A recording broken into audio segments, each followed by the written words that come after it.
With us now, Admiral James Stavridis, former NATO Supreme Allied Commander, now partner of the Carlyle Group, an international investment firm. Admiral, great to see you here in person. Thanks, John. So we've been watching China for the last several days. Xi Jinping having all these meetings culminating in this parade. And I have to say, in almost every picture I've seen of him, he's been smiling. Yeah. And my question to you is this display that we've seen, why? Why is this man smiling? He's smiling, I would say, for 4 reasons. Number one, he's feeling really good about his military. It's a show-off time. I will make the point, it's not an experienced combat military, but he's pretty proud of those photos. Number two, he loves the way Russia and China are joining together. It's like the Jerry Maguire line, "You complete me." These are 2 countries that really kind of fit together geopolitically.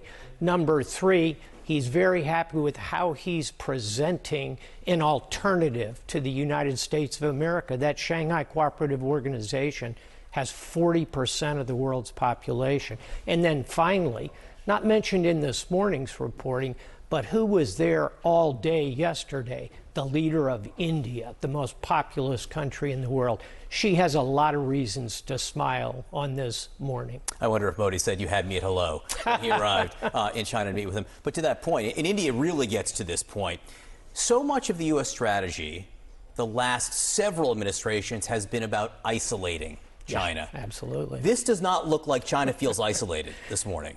Not in the least. And if you want geopolitics 101 in the 21st century, watch my hands. Democracies, United States, NATO, Japan, South Korea, Australia. Over here, authoritarian nations, Russia, China, North Korea, Venezuela, Cuba. Who's down here in the middle? It's that global South led by India. Our strategy ought to be to pull India toward us.